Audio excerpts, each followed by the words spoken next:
House on the Prairie. She was graceful, intelligent, and unshakably poised.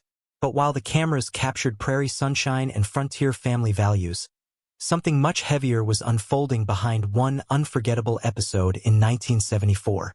It was raw, it was personal, and it left a mark so deep that Anderson has refused to ever relive it. What happened on that set? And why does that moment still haunt her decades later? Tighten your seatbelts for this intriguing ride.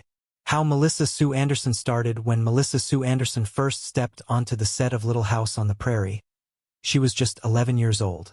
She was a quiet but determined girl with striking blue eyes and a calm presence beyond her years. Born on September 26, 1962, in Berkeley, California, Melissa didn't come from a long line of Hollywood stars.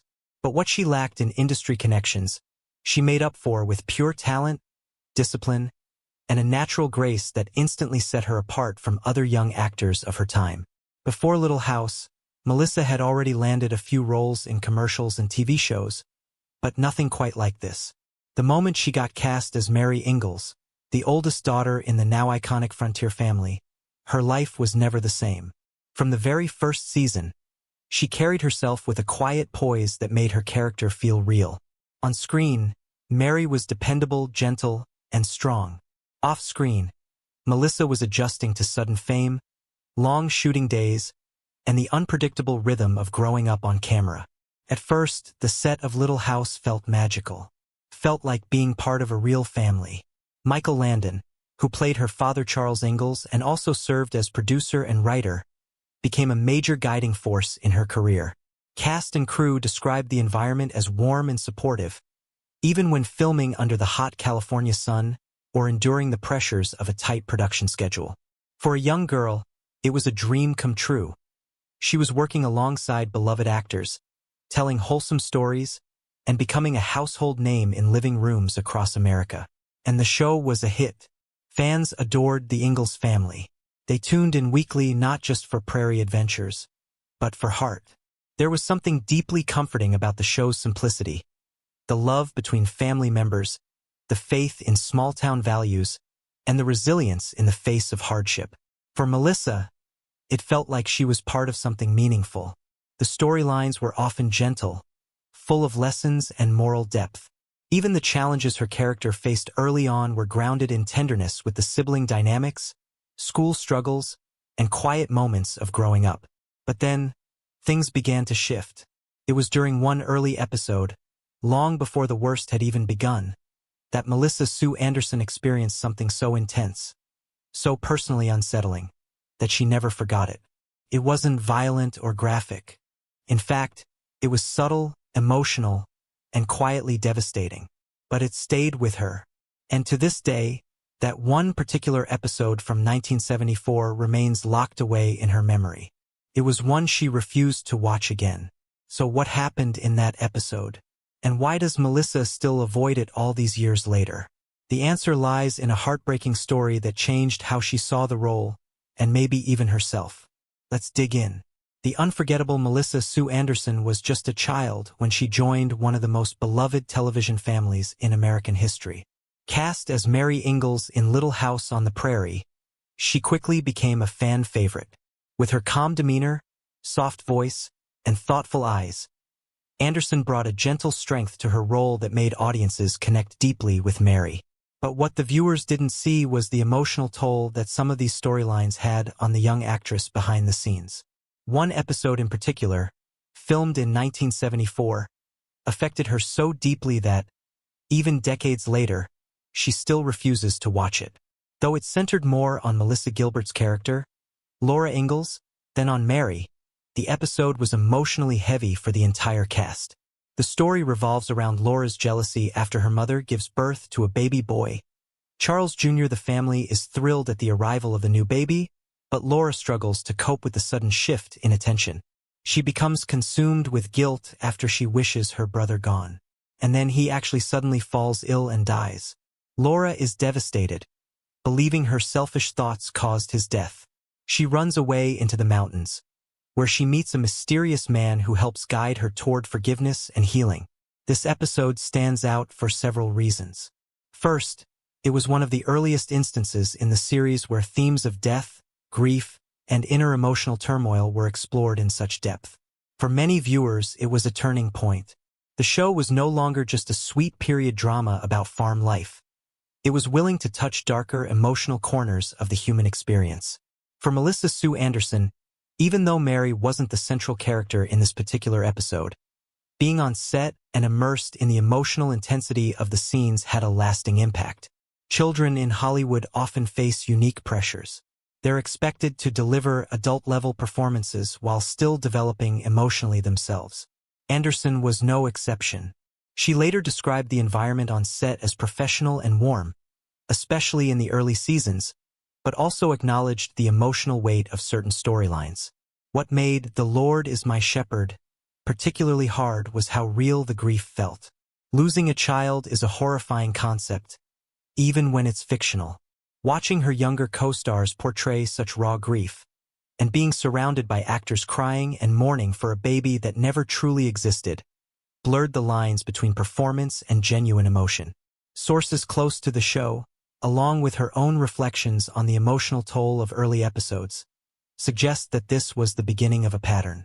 It was the first time she saw how deeply the show would mine tragedy for emotional weight.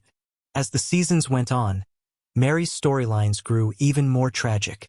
In Season 4, Mary goes blind after a bout with scarlet fever. For Anderson, it was a challenging shift. No longer just the big sister or voice of reason in the family, Mary became the center of some of the series' darkest story arcs.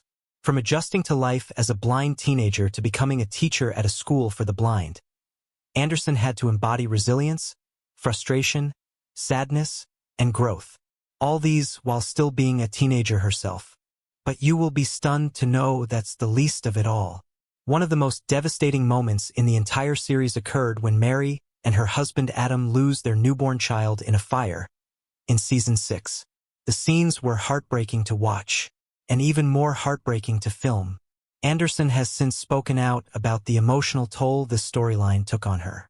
In an interview with People magazine, she said, "When they run low on story ideas, someone says, 'What can we do to Melissa Sue that's really awful?' That sentence alone reveals just how emotionally taxed she had become by the direction of her character. Unlike most child actors of the time who faded from the spotlight quietly, Anderson chose to step away on her own terms. She left the show after Season 7, despite her character being deeply woven into the fabric of the Ingalls family. The emotional toll had mounted to a point where continuing felt unhealthy. What started as a joyful experience filled with learning, growth, and camaraderie had gradually evolved into something painful and draining. The show's shift toward more tragic, intense plotlines meant that Anderson was often expected to carry the emotional burden of entire episodes. In a time before therapy for child actors was common or encouraged, Anderson was left to process much of that emotional weight on her own. She has since spoken with a great deal of affection about the cast and crew. She credited the show for giving her a solid foundation in acting. But she also acknowledges the price she paid. Being asked, over and over, to portray grief, fear, and helplessness as a child wasn't something she took lightly. It shaped her career, but it also changed the way she saw herself and her limits. Little House on the Prairie is still remembered fondly by generations of fans. It has a legacy of love, perseverance, and family values. But behind those sunlit memories are shadows that many never saw. For Melissa Sue Anderson, the trauma of portraying relentless suffering, from going blind to losing a child, was real, even if the circumstances were fictional. To this day, Anderson has never publicly rewatched that episode. Not because it was poorly made or difficult to act, but because it opened a door to a side of storytelling that felt too heavy, too real, and too much for a young girl to carry. Her departure from the show didn't stop her from continuing her acting career. She went on to appear in several TV films and guest star in other series, but she always carried the lessons and the emotional battle scars of her time on Little House. In interviews and her memoir, Anderson has been open about the challenges of being a young actress in an emotionally intense role, and how choosing to leave was an act of reclaiming her own peace. To her, the Lord is my shepherd because a memory she's chosen to leave in the past. But who in the first place is Melissa Anderson? Hang on as we unveil her personality. The child star before she became a household name through her quiet strength on Little House on the Prairie, Melissa Sue Anderson was just a regular little girl growing up in the suburbs of Los Angeles.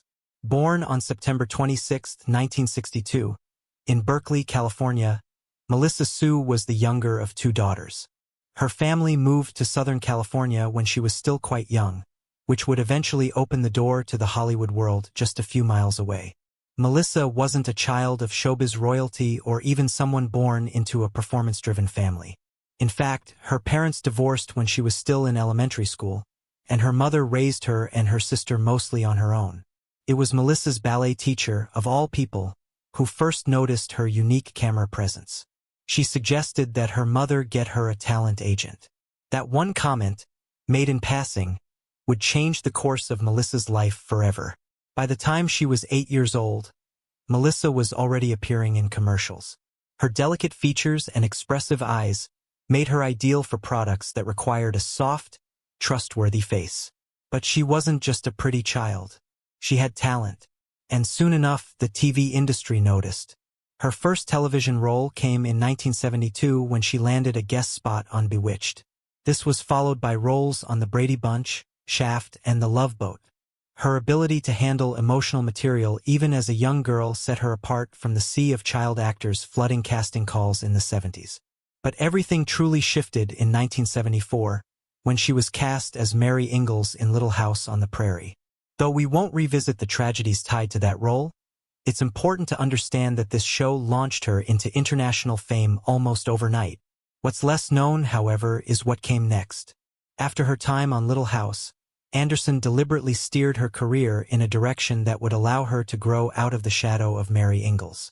She wanted to show casting directors, and the world, that she wasn't just a tear-stained character trapped in the 1800s. She could do more, and she did. In the early 1980s, she began appearing in television movies that pushed her into more complex roles. In 1980, she starred in Survival of Dana, a made-for-TV drama where she played a teenager who transfers to a public high school and falls into the wrong crowd. The film allowed Anderson to explore a modern character facing real-world challenges, and it helped distance her from her former image. She continued taking on bold roles throughout the 80s. In 1981, she appeared in the horror film Happy Birthday to Me, one of her first theatrical movie roles. Though horror wasn't her natural genre, it was a deliberate choice, a way to prove her range. Audiences and critics alike noted that she brought subtlety and depth even to a genre often accused of being shallow. She also took on roles in shows like The Equalizer, She Wrote, Chips, and Alfred Hitchcock Presents. These guest appearances helped remind audiences that Anderson wasn't a one-note actor. She could bring complexity and heart to almost any setting, from period dramas to crime procedurals. What truly defined her post-Little House career wasn't necessarily the number of roles she played, but the dignity with which she managed her transition from child star to adult actress. Unlike many of her contemporaries who fell into scandal or disappeared altogether, Anderson stayed steady, even if she stepped back from the limelight at times. In 1990, she married Michael Sloan, a television writer and producer best known for his work on The Equalizer. Their relationship was far from a Hollywood tabloid circus. It was private, intentional, and centered around family. The couple had 2 children, a daughter named Piper and a son named Griffin. Anderson largely took a step back from full-time acting during the years her children were young, focusing instead on being a hands-on parent. In interviews, she's spoken openly about the challenges and rewards of stepping away from the spotlight. She didn't regret it. In fact, it gave her a sense of peace. For someone who'd grown up in front of the camera, being able to live quietly and raise her children without constant scrutiny was a gift. Her family later moved to Montreal, Canada, where they lived for several years. During that time, she became a naturalized Canadian citizen in 2007, while still retaining her American citizenship. The move to Canada wasn't about running from fame. It was about pursuing a quieter, more grounded lifestyle where her children could grow up outside the glare of celebrity. Despite her retreat from mainstream Hollywood, Anderson didn't completely vanish. She occasionally returned to TV in special guest roles or documentaries. In 1998, she played First Lady Megan Hollister in the TV miniseries 10.5, and in 2006, she made a rare but celebrated return to the small screen in an episode of Veronica Mars. In 2010, Melissa Sue Anderson gave fans a rare behind-the-scenes look into her life and career through her memoir titled The Way I See It, a look back at my life on Little House. The book was an honest, sharp, and heartfelt reflection on what it meant to grow up in front of millions. It peeled back the polished veneer of childhood stardom. This, of course, gave readers a peek into the hard work, personal struggles, and inner strength it took to survive and thrive after the cameras stopped rolling. Throughout her career, Anderson earned respect not just for her performances, but for her professionalism. In 1978, she received a Primetime Emmy Award nomination for Outstanding Lead Actress in a Drama Series, a rare honor for someone her age. She was also awarded a Young Artist Award for her contributions to youth in entertainment and received nominations across various television platforms. But perhaps one of the most remarkable things about Anderson is her conscious refusal to chase fame for fame's sake. In an industry that often burns out its brightest stars, Anderson chose a different path. She maintained her integrity, protected her mental health, and kept her family life sacred. She has occasionally attended reunions, charity events, and documentaries tied to Little House on the Prairie, but she's done so on her own terms. There's no desperation to reclaim the spotlight, no gimmicks to stay relevant. She's simply Melissa, a former actress, a mother, a wife, and a woman who has lived many lives in one lifetime. From a shy girl dancing in ballet shoes to a household name on one of America's most beloved series. From a teenage actress navigating the rough terrain of Hollywood to a woman who found peace in simplicity. And maybe that's what makes her so unforgettable. She didn't need the noise of fame to leave a legacy. Her grace spoke louder than any scandal, any paparazzi flash, or any TV comeback ever could. However, there's more to Anderson that's beyond Hollywood. Life beyond Hollywood in an industry that feeds on staying visible and relevant. Melissa Sue Anderson, despite having all these at her fingertips, stepped away. And this wasn't because of a scandal, burnout, not in bitterness. She simply left contentedly. After spending much of her formative years under the bright glare of cameras and public attention, Anderson chose to retreat into a life that would seem utterly foreign to the average child star. She moved to Canada to build her family by spending time with her husband, Michael Landon, and her kids, and develop herself. Melissa Sue Anderson's love story is as grounded as her life choices.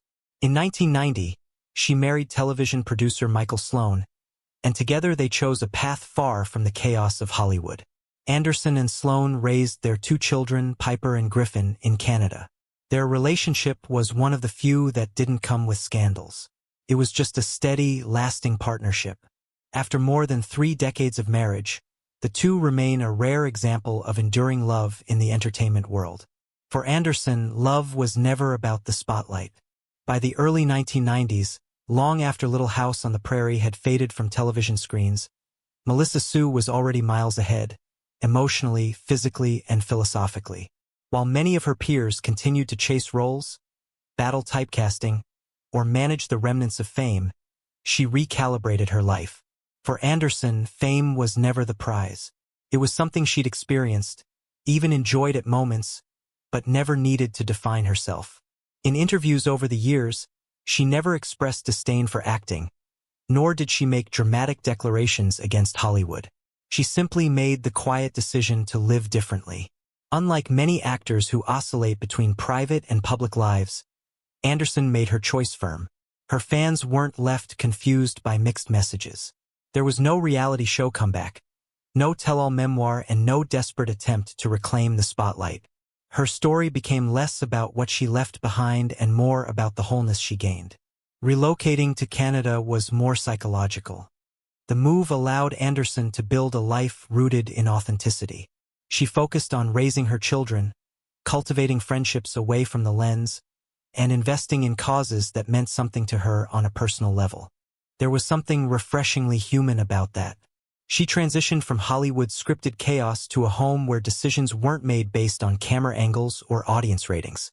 And while she occasionally dipped back into voice work or smaller roles, they were exceptions, not comebacks. Her life was no longer about acting. It was about living. Contrary to what tabloids might imagine, Anderson didn't become a recluse. She didn't disappear. She simply stopped performing for the public.